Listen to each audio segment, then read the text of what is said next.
Hello team, welcome to another ATP Geopolitics video with myself, Jonathan MSPS. Ukraine War News Update, second part thereof, the 22nd of July 2024. You might be wondering, why the hell did I release two hits and losses videos this morning, one from yesterday?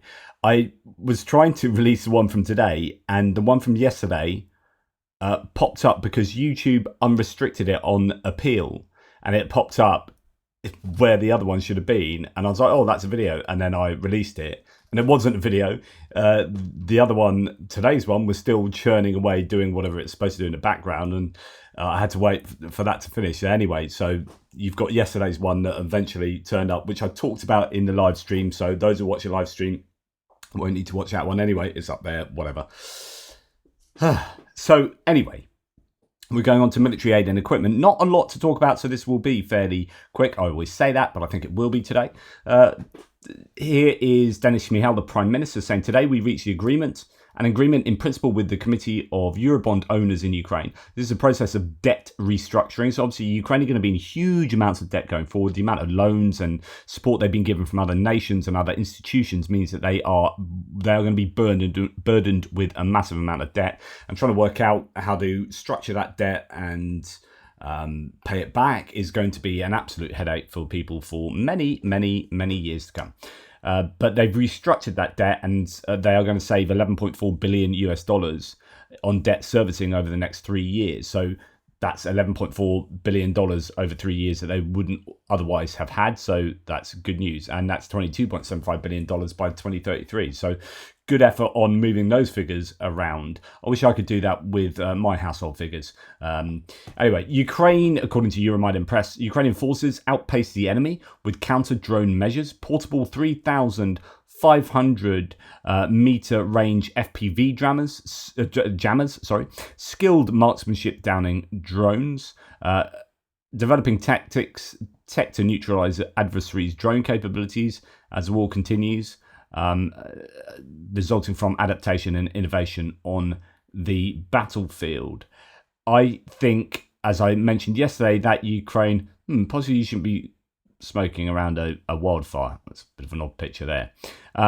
But drones, the area, the domain of drones is somewhere, and I don't know whether electronic warfare is an area where the Russians still have an advantage, but in drones in general, the Ukrainians have an advantage in terms of the mass of what they do, produce and procure. 90,000 was the last number we heard of them producing per month. I don't know if that's just FPV drones or all sorts of drones. And then you've got what they can procure from abroad, what they're being given by allied nations. And also, on top of that, you have the capability of those drones. Supposedly, they are better than the Russian drones. And then on top of that, you have the training of drone pilots and therefore the skills of the drone pilots. And supposedly, the Ukrainians have the advantage there as well. So across the whole domain of drones, there is an asymmetry, and Ukraine has the advantage. And they need to maintain that advantage in order to prevail in this war. Where they are losing to the Russians in terms of numbers, of personnel, of people that can be mobilized, and material, they need to mitigate mass with precision, as I discussed yesterday. And this is one domain where that precision can really affect the outcome. And so it's good news to see that they are still outpacing the Russians in this area. Indeed, here we have drone operators undergoing drone training, and I have an intuitive feeling. I don't know for sure, though. I'm sure you guys can correct me if I'm wrong, but I get this sense that the Ukrainians have a greater drone training setup. A lot of it's actually privately provided, so you can set up a drone school, and government, if you jump through the correct hoops and have good enough training and provision and success, then you will get contracts with the government and whatnot. So there is this integration between the private sector and the public sector with regard to drone manufacture and drone pilot training as well. And I think that there is a healthier landscape in terms of drones in Ukraine, a healthier landscape there than there is in Russia. And so drone training is a really big thing in Ukraine. As you can imagine, it will be, because goodness me, they need as many drone pilots and as many successful drone operations as they can possibly get. 3D printing helping out here. We've got all of these different drone manufacturers in Ukraine, as well as all the foreign ones helping them.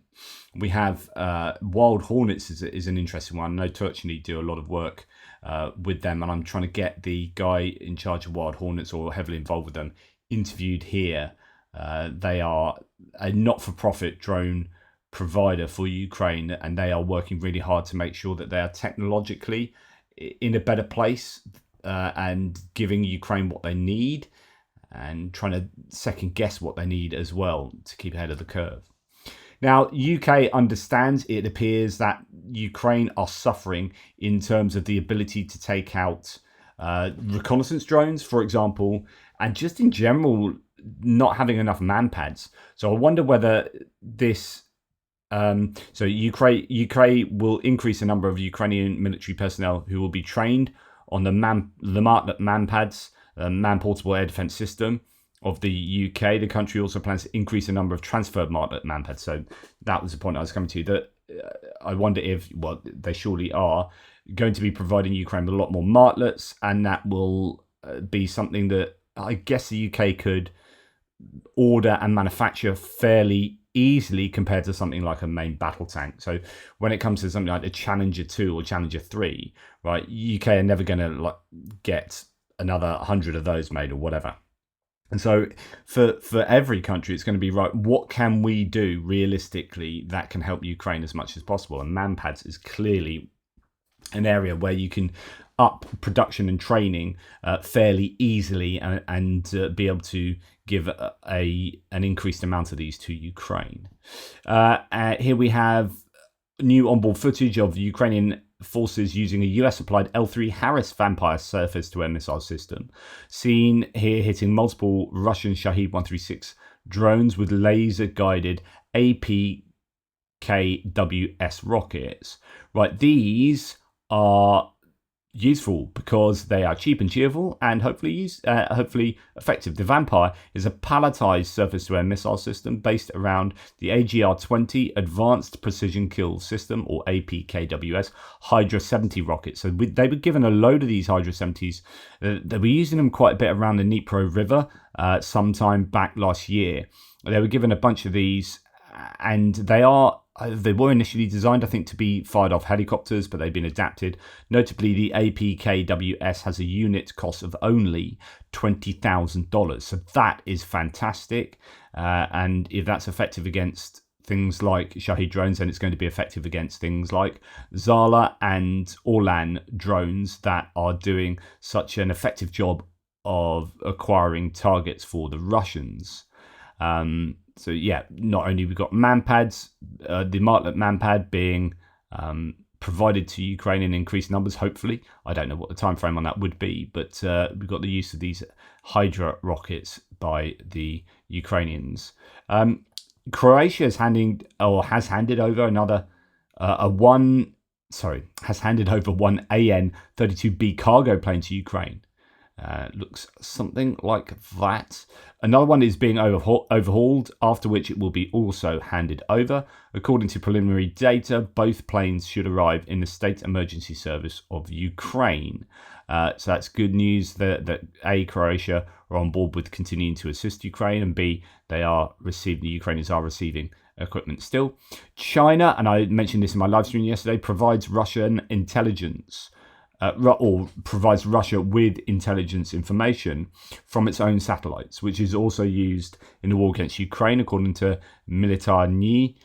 Russia also receives from China microelectronics, optics, fuel that will be used in missiles, and expands cooperation in this area. So there are always these worries that China is helping in ways that aren't always so immediately obvious. One of the ways, and I said this in my live yesterday, that China help, which I think is incredibly challenging for Ukraine, is in satellite imagery. Russia have got a very bad track record for the quality of their own satellites and the imagery they've been receiving throughout the war. This was a massive, again, to talk about the asymmetry between the two sides and trying to eke out advantage in really meaningful areas. So drones clearly a superbly important domain, but satellite imagery and intelligence is massive, right? So you don't get to strike targets if you can't see those targets, and you can't see those targets if you don't have decent satellite imagery and triangulation of all these components. And Ukraine, I think, have had the upper hand in terms of being able to access US, French, UK military satellite imagery with incredibly high resolution and in real time.